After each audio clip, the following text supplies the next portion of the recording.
Yeah, you don't have one of those cushy work from home jobs, do you? You actually have to No, it's not show really up and do possible. I've been stuff. trying to figure out how to do it. Not really in the cards. That looks a little better. Yeah. We want more light? Do you guys need more light? They said less light. Less light. Actually, we're no, good. it's good. The issue is that the light was right in the background, but now, I don't know, actually. I think you're okay. You want to elevate the camera? Now I just see Timothy. I just see Tim. Okay, I guess we'll do three-way. Yeah, that it way feels we like can Mike also- and the Mad Dog, if you know what that is. Mike and the Mad Dog. That's a sports show, No. right? Mad Dog. Mad Dog WFAN, Russo? New York City Sports, Mike The Russo. only thing I Yeah. would say is to put Tim in the middle if you have the power to do that, right? Host on the outside and then.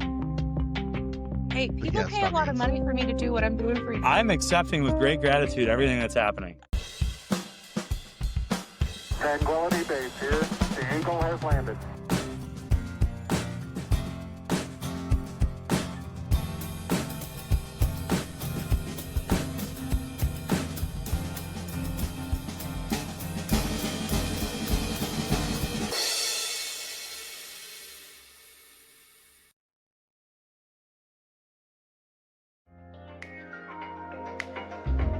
Hello and welcome to the Technically Friends podcast hosted by Harrison Wolf and Timothy Reuter. My name is Harrison, and if you've listened to us before, you know that the reason Timothy and I created this podcast was to find a way to highlight the amazing people we've met in our profession or scholastic careers. They're folks with deep expertise in some intersection between technology and society and who continues to achieve success in their field as key players, business and government sectors, or launching their own efforts to drive positive change. Today's a little different, though our guest is amazingly accomplished in his field, passionate about serving others, and still better looking than us. He's not necessarily a tech guy, although he's planning to grow his career using tech.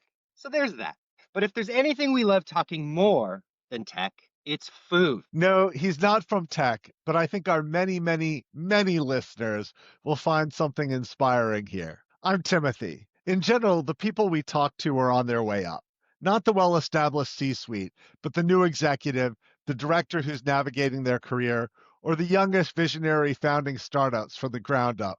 We're tired of only hearing from the people who made it and really want to hear from the people who are still dealing with the challenges of politics, bureaucracy, home life, and global influences. If we do this right, it will be as if you're listening in on a meaningful conversation between three friends talking about the more interesting aspects of life, the universe, and everything. So let's get to it. Our guest, Tim Buell, or Chef Tim, is many things. He's a newlywed. He's an Instagram star for his company Nostalgia Cooked. But most people know him for his culinary vision, working across the globe in some of the most dynamic food cities in the world. From San Francisco's Lazy Bear, where he served as a sous chef, the chef de partie at the Obstinate Daughter in South Carolina, the chef de partie at Le Michelin in Geneva, Switzerland, and currently the chef de cuisine at 2023's best restaurant in DC, the Dabney. In all, perhaps most importantly, Tim is a genuinely nice person who married one of Timothy and my best friends, who you may remember as the first guest of our podcast, Amanda Russo. Tim, you've traveled the world, you've lived on each coast, you've lived in Europe, and have overworked to achieve or maintain 4 Michelin stars in all of your life. I think I counted that right. Please correct me. I'm sure you will. No, you got it. Working under some of today's most highly accomplished chefs, James Beard winners, and always leaving a good reputation behind you when you leave. How are you? Welcome to Technically Friends. Thanks for having me, guys. This is exciting. I'm sure I'm different than the normal guests so far, especially my wife. But yeah, it's just excited to be here. You got my info right, and happy to talk about anything involving my field, as it is one of the most ridiculous things that people can do with their lives. So I'm here, I'm open, ready for anything you got. Let's talk a little bit about your personal journey. So how did you get interested in this field? And then how did you go from absolutely nobody to being the chef de cuisine at a Michelin-starred restaurant? Yeah, I think the origin story is tied to a couple different moments throughout my childhood. It's not the classic story of like my mom was making spaghetti and she taught me how to make spaghetti and I was by her side with every meal. I'm the last of 5 kids. My mom knows this story by now. I've told it a couple times, but I'm the last of 5 kids. My mom was kind of cooking the same stuff throughout those 5 kids' childhoods. And my oldest brother is 18 years older than me. And so there's a big difference. So she was cooking for a long time, long time. So I was the last one in the house. I was the last one eating her meals. And I'm a fat kid at heart. Love anything that tastes with flavor, tastes good. Love it all. Just wanted to eat the best things possible. Didn't care what it was. Just that was a goal when I was like a 10 to 13-year-old. Give me the best thing. Give me the best thing you got. So, me being me, loved hamburgers. One of the first cookbooks I had was this thing called Burger Bar, which was just like 50 of the weirdest burgers that exist in the country. And they referenced restaurants that are like tied to the burger. And it was like, that was like 15 years ago. So you had the Krispy Kreme donut burger, you had the grilled cheese bun burger. So I started off making all those at home for like Sunday dinners for my family when I Did was you do like the 12. Krispy Kreme one? I didn't do the Krispy Kreme one, Okay. but my family knows infamously the worst thing I ever made anyone was called a shrimp linguine burger, where I had a burger patty that I wrapped in spaghetti, topped with shrimp, and then put it in between a bun. And that was quite horrible, quite possibly the worst thing anyone's ever made.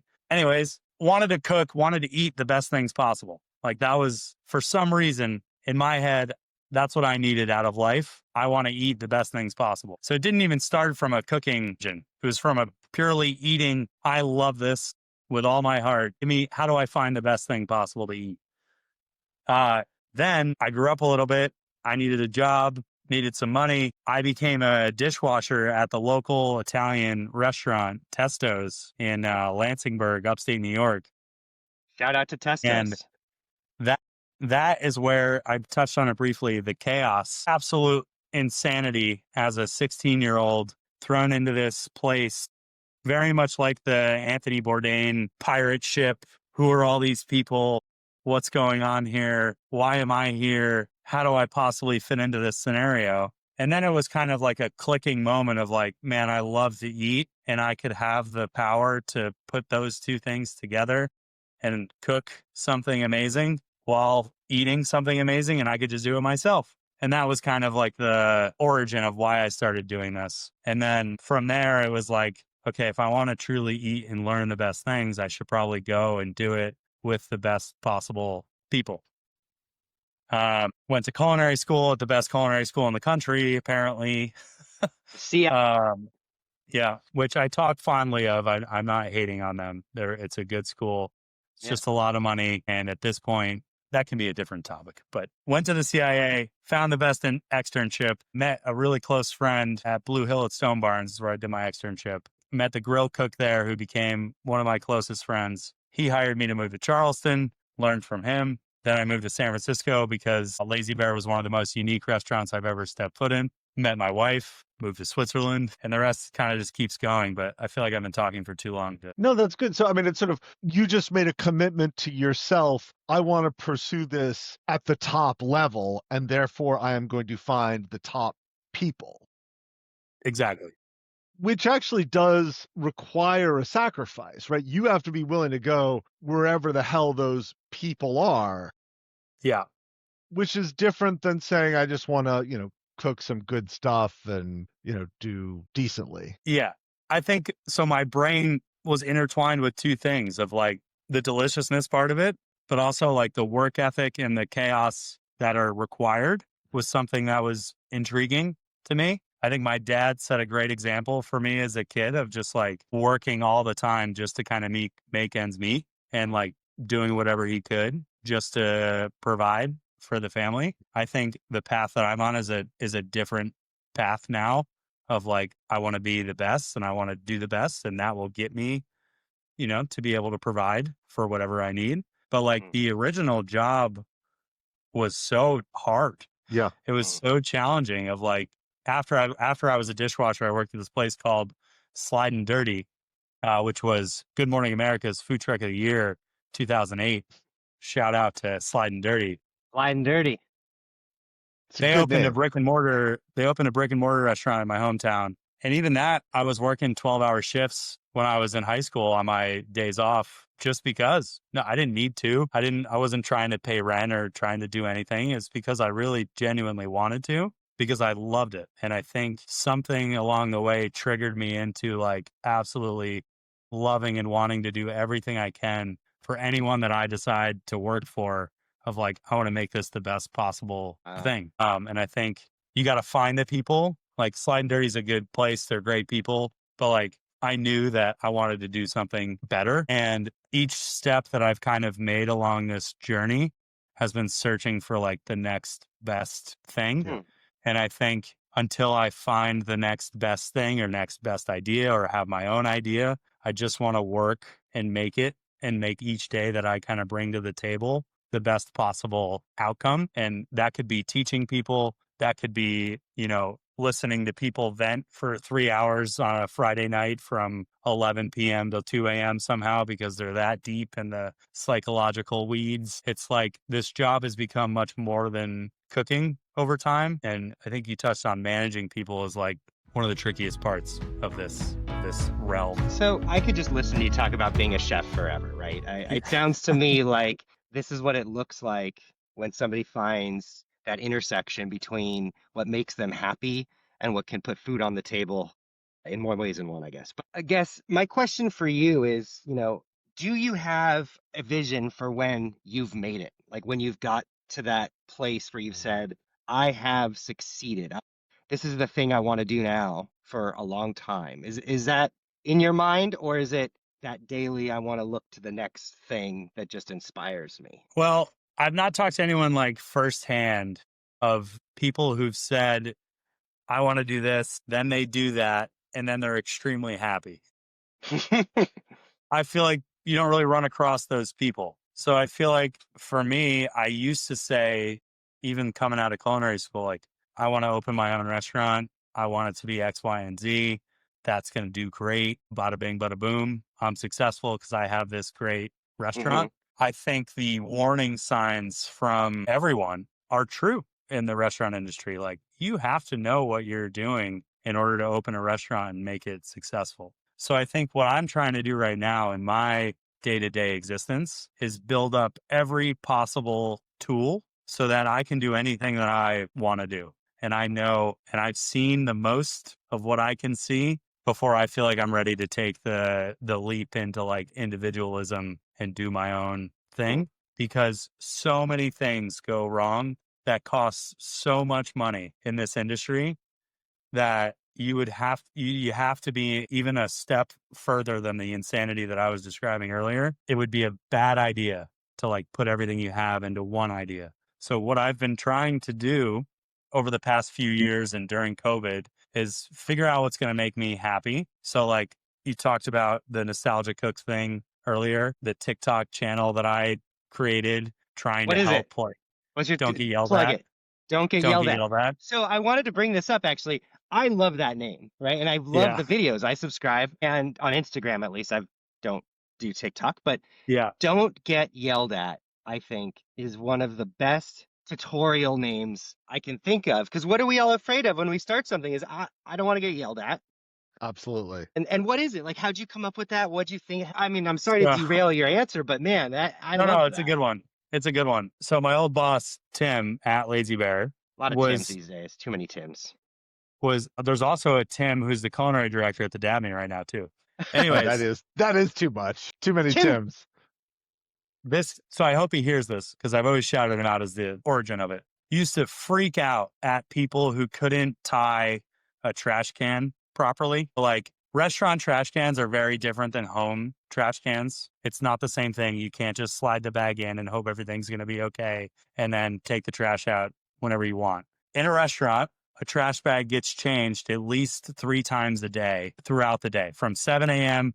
till 2 a.m. You're not going to have the same trash bag throughout the day. So when the trash gets about 75% of the way full, you got to take it out. Somebody's got to take it out. Whoever's working with that trash can the most usually takes it out.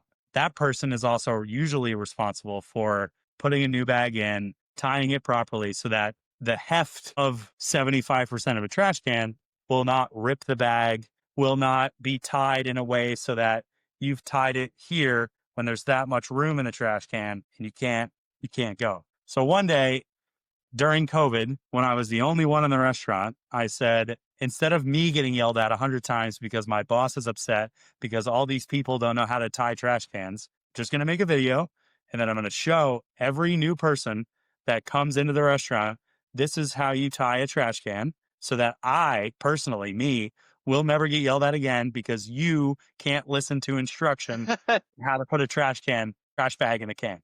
So I recorded that video and I was like, it's COVID. I have a TikTok that I've been watching things on. Let me just upload this 20-second tutorial. What do I want to call it? I don't want to get yelled at. Don't get yelled at. And that got, I think, like 300,000 views overnight. And I woke up with like 10,000 followers on TikTok. Like I posted at like 11 p.m. I woke up at 8 a.m. Maybe this is a good idea. And what is the value? Okay, so, I mean, those are big numbers, right? You've touched a lot of people. Yeah. What does that translate into? Is it, business opportunities? Is it, beautiful women sliding into your DMs, like, which probably isn't the right trash. thing for you at this phase of life, but what does that mean? How does that translate into something? So to be honest, my boss who hired me here, Jeremiah at the Dabney, I put it on my resume. I was like, owner of this Don't Get Yelled At TikTok channel. And as soon as I met him, he was like, I thought this was going to go one of two ways. I thought you were going to be either the biggest a-hole I've ever met who I want nothing to do with, or you're genuinely interested in teaching people how to do the things that no one teaches them how to do. Luckily, it was the latter. So for me, I think, I've kind of stalled out on the videos a little bit purely from a content like lackage. Like there's only so many things that I could possibly. People are not going to get yelled at this point if they watch your videos. You've covered that. Maybe we should solicit some content for you. All Yeah. right, you hear to hear, folks. Send us ideas for him for what you don't want to get yelled at about. They can be about cooking or not, just whatever. Yeah, my Just wife is always yelling at me because of because I go leave the gambling toilet too seat much. up. Yeah, I go. But anything that I do, I wanted to further just interest in the industry. People say don't read the comments. I read the comments on all of those videos that I posted. I probably posted like 200 at the end of the day of like tutorials of what not to do. And it's genuinely fascinating because I never thought that someone at a Papa John's was going to be like, wow, this guy's right. Like in a Michelin world, to be able to connect with someone who's changing a trash can at Papa John's, I think that's why it actually worked. Of like, okay, if everyone knew how to do these things, this could genuinely lead to a better industry. That's beautiful. So That's cool. that's why I kept doing it. That's why I'm interested in it. But I think I want to go back just a little bit of like all the things that I'm doing to like get to what I want to do eventually is like, I did a podcast with some of my favorite people where I was interviewing them just about food because I wanted to have those conversations during COVID. Like I seek from people now when I'm hiring them of like, I want to know what you think. Why are you doing this? Why have you intertwined yourself with like the most difficult job for me physically that one could do and mentally at the same time? Is like, you really got to like this. So why are you doing it? So each step I'm taking is just like building information, like trying to have that internal, like, what's that? Like a phone book of, okay, a fire happens. What do I do? My Ansel system goes off. What do I do? This person leaves, and this person leaves all in the same week. What do I do? And all of those situations that have happened to me over the last 3 years, I think have made me like incredibly more just ready for anything. Yeah. So what is the difference between good and great cooking? And is the answer different in a home setting versus a restaurant? It's a great question. I don't think that if I'm cooking anywhere, I'm shooting for the same thing no matter what. So first off, I don't think anything fluctuates if I'm at home or if I'm in the kitchen. The only thing that'll fluctuate is probably the equipment that you have, but everything starts with ingredients, right? So if you're looking for something great, you have to start with something great. So if I'm buying a cucumber from the commodity grocery store and it's wrapped in plastic and it's been sitting on the shelf for, let's say, 3 weeks, and you bring it home, it's starting to like sweat a little bit. It gets a little wrinkly. It's like, yeah, this is your everyday cucumber. That is Yep. probably going to lead to, if you're a really good chef, good cooking at maximum.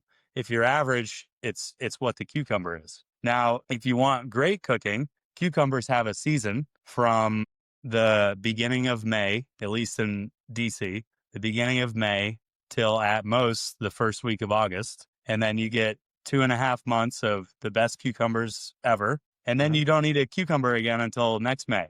And then that's cucumbers. And that, I think, leads to, that's like the origin of, how I was trained, how I think great cooks come to be, is you have to kind of understand where the thing comes from, how important those seasons actually are. Because if you don't, then you're kind of serving and eating that everything else, what everybody else is getting from the supermarket. So I think it starts there. And I think that just leads to more flavor, freshness, and better overall cuisine and cooking. Because if you don't have the seasons, if you don't have that kind of wherewithal of just what's happening around you, cooking gets dramatically worse at a rapid pace, I think.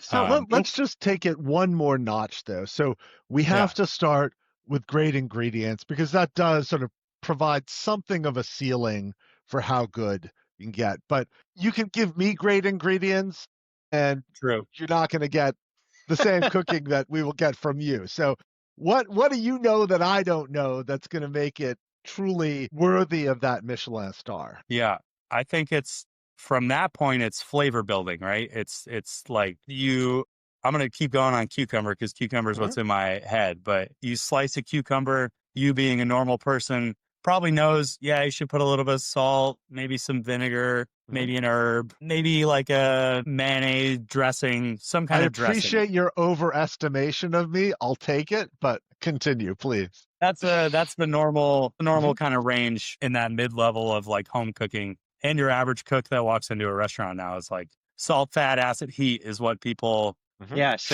should maybe know if you like food. To take it to the next level, you have to have a dynamic kind of pantry, which again kind of goes to ingredients. There's this awesome ingredient called liquid shio koji, which is a Japanese ingredient, which is rice that has been inoculated with a mold that creates like this super umami kind of flavor. It's how you make miso. The rice is how you make miso. It's a very amazing thing that I found out when I worked in San Francisco. But when you make that rice and you inoculate that rice with the mold, there is like a liquid runoff from that, which can be used the exact same way you use salt. So if I'm making recipes now at work, almost 90% of them have koji in them. Wow.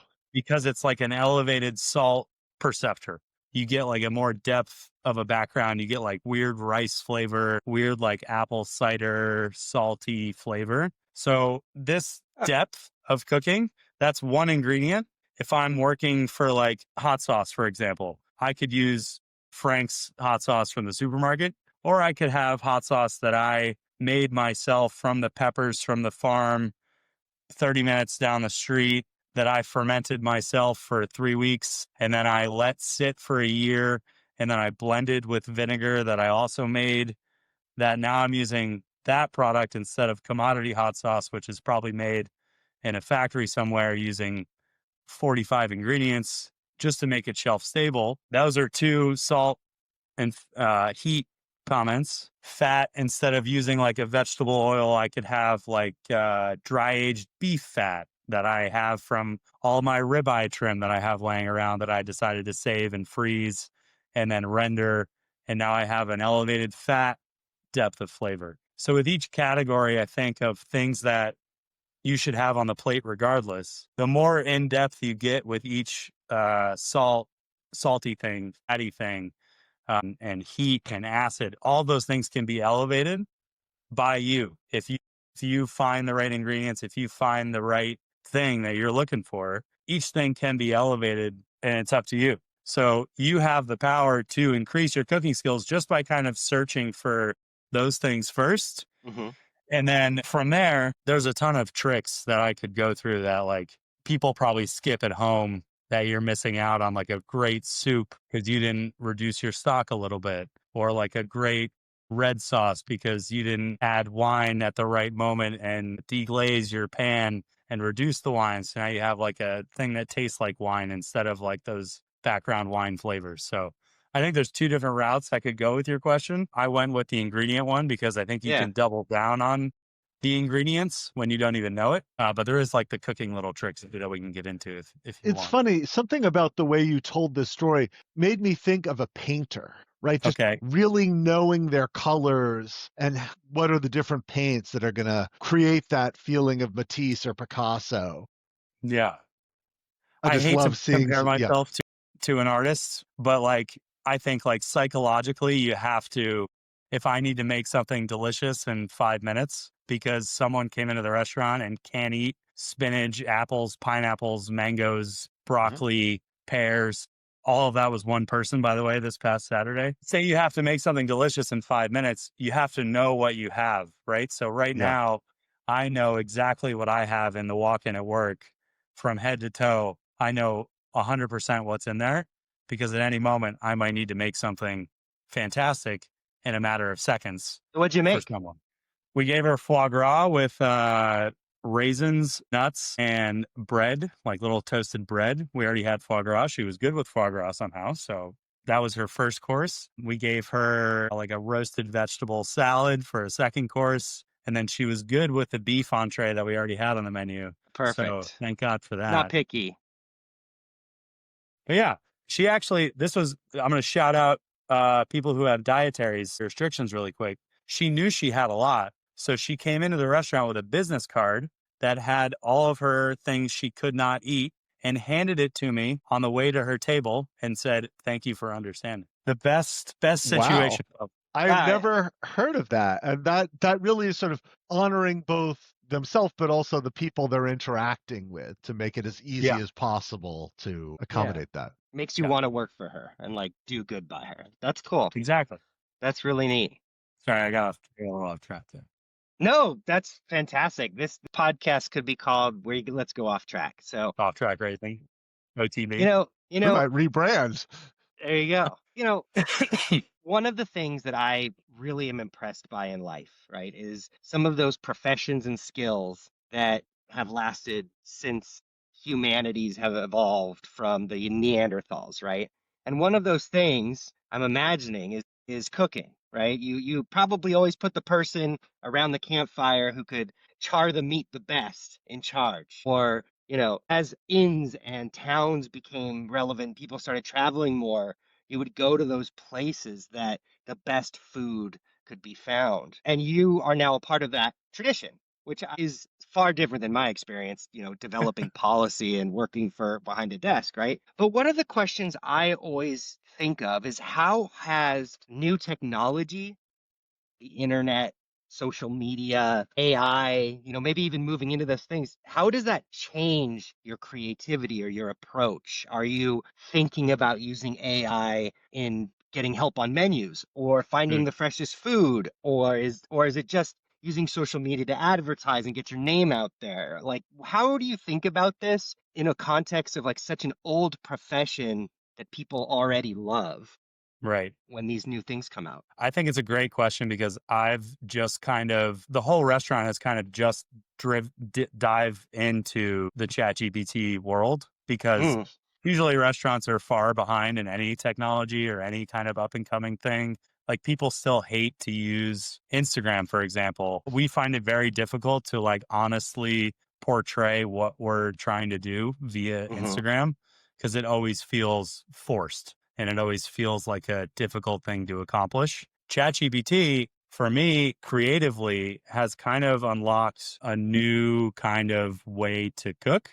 So, not taking it lightly at all as far as like what it's capable of. For example, I had this weird idea in my head based on alliteration of a popcorn pie. If you Google popcorn pie, there's no real examples of what that is. No one really knows what that is. And for me, that's always what I'm trying to achieve as a chef is like, how do I create this thing that hasn't really been done before? Maybe someone's tweaked with it previously, but how do I how do I do this?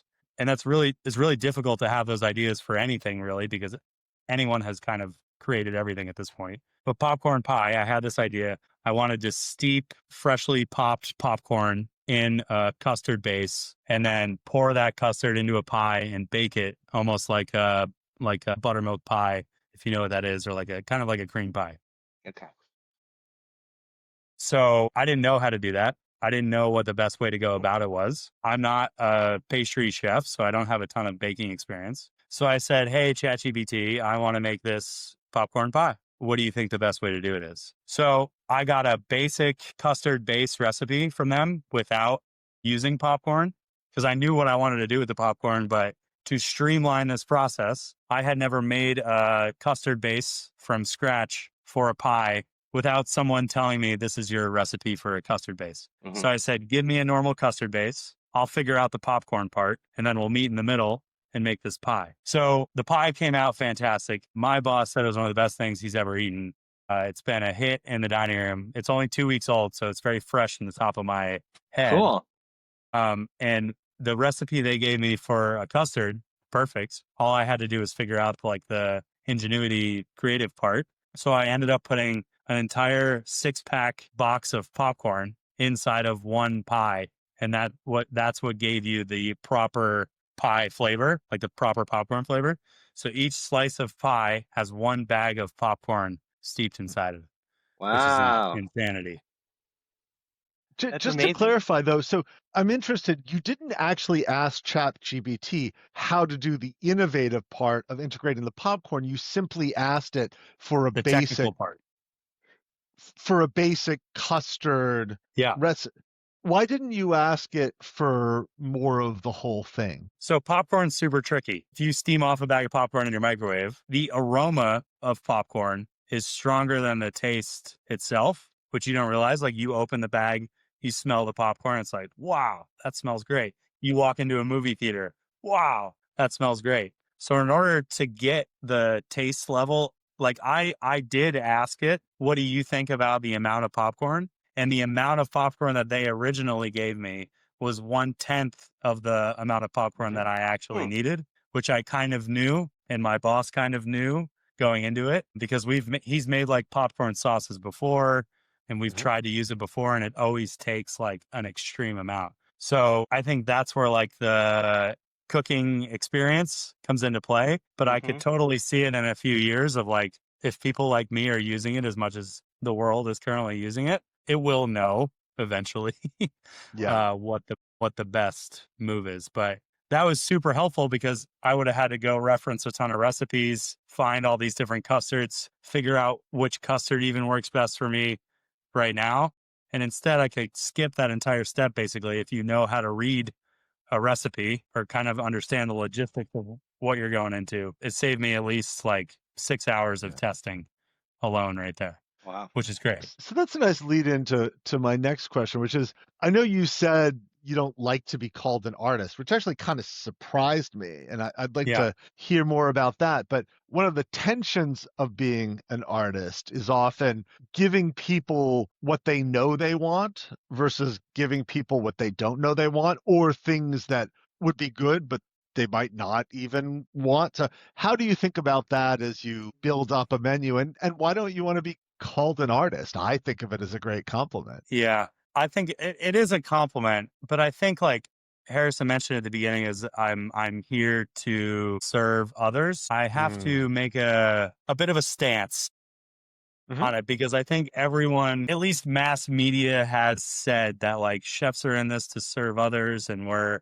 here to care for other people, and we're here to give people, a good experience. I think what people don't tend to admit is that in order to do this profession, you have to have kind of an extreme obsession with it. And usually extreme obsession leads to something pretty selfish and like self-oriented. And like, I really want to do this because I love doing this and I love this field. I think that, and at least in my personal experience and what I've gone through, you have to be absolutely insane to want to do this. And the reason why I don't do the artist path and like try to perfect every single thing is I just love the chaos of this industry. Like every day I walk into work and 40 things happen that are wrong or out of place or not in the right way. And that to me, combined with the fact of like eating things and enjoying things, it's a very selfish act. And it's like super time consuming, and you have to be obsessed. So artistry wise, I feel like artists are tending to perform for other people when I feel like I am doing this a lot for myself because of how much I love doing it, which I guess there are artists who have gone both directions. So I guess it kind of opens Yeah, a I don't new. want to be mean. You have completely failed to convince me that you are not an artist, but let's not get stuck on the definition of what it means to be an artist. But I do want to hear your thought on how do you balance giving people what they want versus what they don't know what they want, that they True. want, or Yeah, what sorry, you think. I missed that. So when creating like a menu, I guess where I was trying to go is when you're creating a menu, I'm creating the menu for things that I want to eat first. And things that I want to eat may not be things that people even know exist. And I It's like think sugar that's where, frogs. yeah, sugar toads, very, To- very important. Sugar toads because they are sweet like sugar and ugly like a toad. That's the origin of the name. Oh man, we're gonna get the toad lobby on our case now. But what is a But yeah, sugar like toad? a sugar toad, for example, that's not my creation, but those are things that sugar toads get caught in nets with other fish, like flounder, like grouper, like your commodity fish that a lot of people have heard of. Sugar toads, because they're puffer fish, expand in the net and then get stuck in the net, unfortunately, and then become delicious like fried fish chicken wings, which are something that the Dabney made famous 10 years ago. Uh, no one ever heard of that before 10 years ago. No one ever heard of a sugar toad, unless you were kind of this weird fisherman on the shores of North Carolina who named it a sugar toad. Those are things that kind of open people's world. But still, at the end of the day, it's like, do I want to eat this? 100%. Yeah, I want to eat a fried fish stick.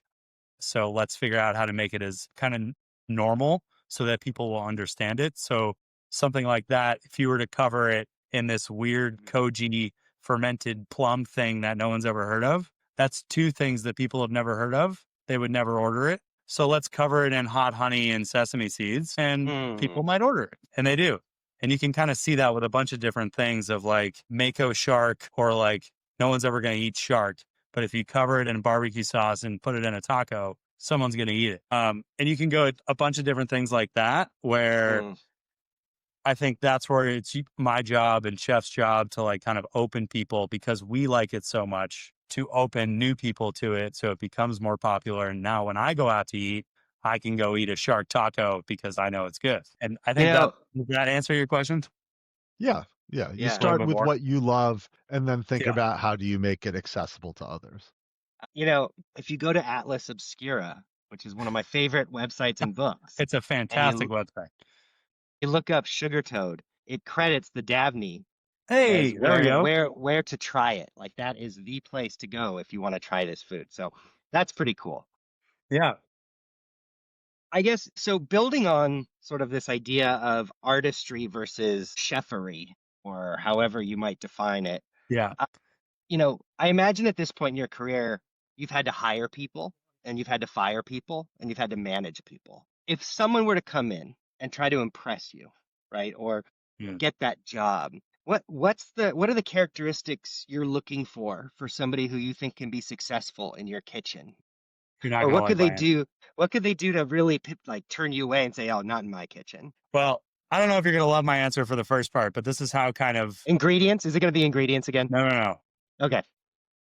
How decrepit kind of the industry has become is the thing that I'm looking for most in anyone I want to work with is, can I have a conversation with you like this? Can I talk to you like a normal person?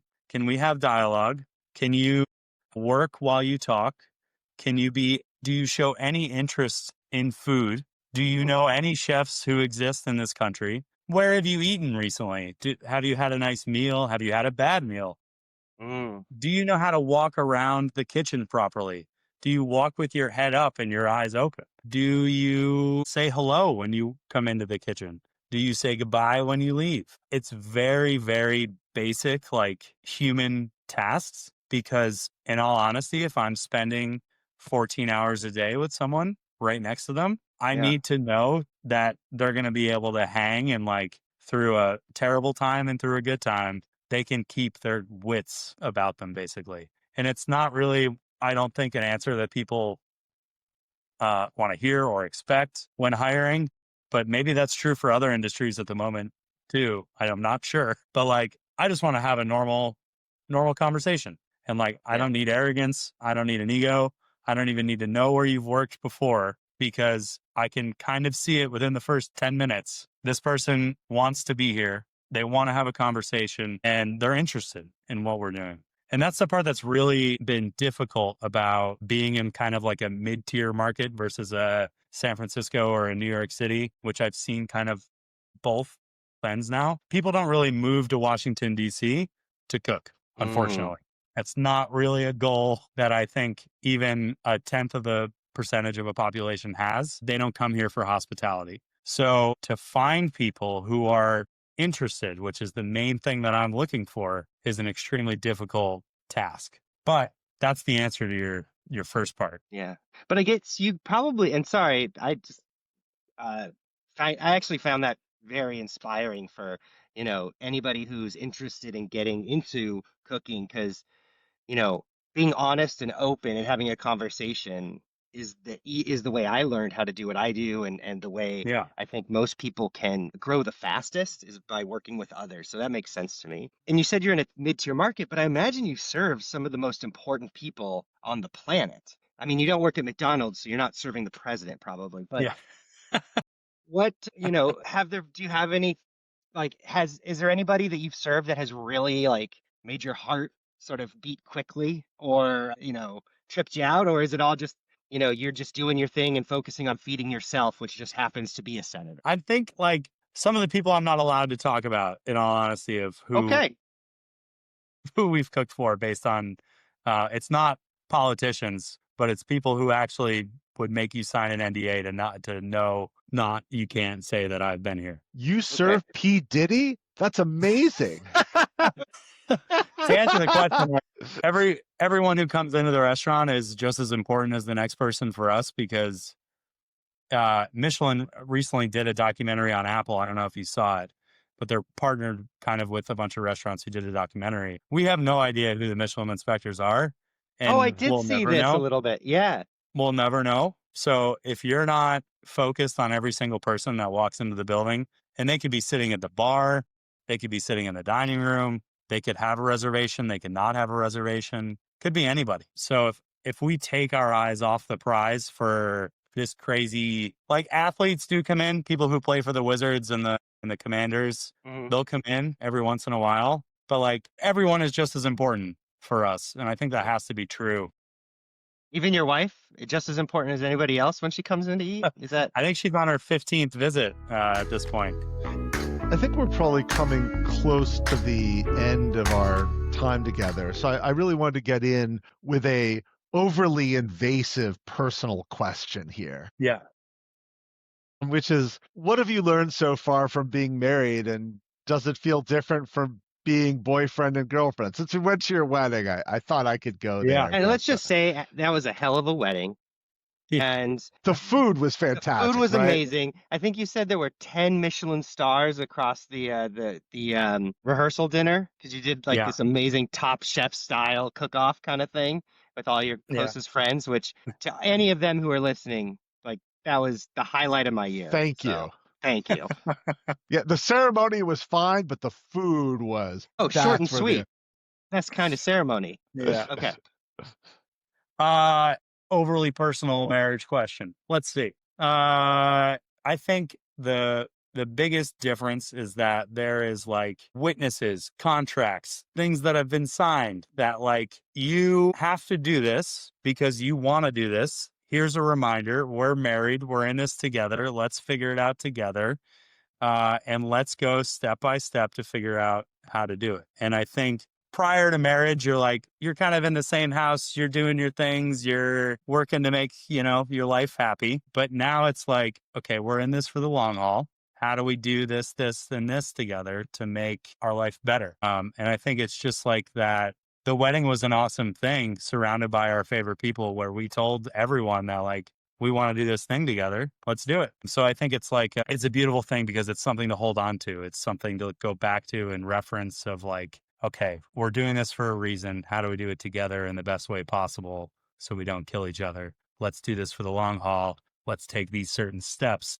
Let's follow these certain things that bug each other to make sure they don't happen again and kind of like evolve. I think that's important in the relationship of like, there's going to be different phases of both of us doing crazy things. Let's just make sure that we always kind of go back and reference of like where we started and where we're trying to go. Is it worth it? Yeah, 100%. That is a beautiful answer. And we will be telling Amanda you passed. She should keep you around. This whole podcast was a test that she set up. Now, just one more thing. So being a chef is actually a notoriously family unfriendly profession. So how do you think about finding that balance between, what you are obviously very deeply passionate about professionally and, Right. the passion that we just heard to make this relationship go the distance and perhaps build a family? It's incredibly hard if you make it incredibly hard. I think I've had phases where like I didn't even know that I was making it more challenging because you're upset. Like I'm obsessed with the things that I do at work and it just drags you in and it drags you in and problem after problem after problem can just tank your week, tank your month, tank your year. There's been really long phases of like, oh, it seems like you've disappeared. Yeah, that's totally fact. I think just it's a thing where you have to know what you're getting into. You have to have a partner who's extremely patient and understanding of what you're doing. But I think because of how challenging both of our jobs are and how time consuming both of our jobs are, when we are together, it makes the time so sacred and so special and so deep and meaningful that like it's something that we cherish every single week. Like every single Sunday is like by far the best day of the week. We spend the whole day together. But like other normal people probably have too much time together, to be honest with you. So I wish there was some middle ground of like, I wish I could have a few nights here or there and all day Sunday. I wish I could have at least a Tuesday night and a Sunday, which I think if I do my job right, I can get there because an owner of a restaurant, an owner of a business is not the hands-on type of person that I currently am. There's different challenges, different kind of perplexities, but my goal is that I'm working towards like building a more sustainable schedule to have that long-term time together, which Amanda understands. But I think it has to be an early goal, at least the mistakes that I made of like someone who's trying to do what I'm doing. It has to be an earlier priority of like, I got to set myself up if I'm truly going to do both of these things. Yeah. Because it's just so much time. Like my schedule is 9 a.m. and it used to be till midnight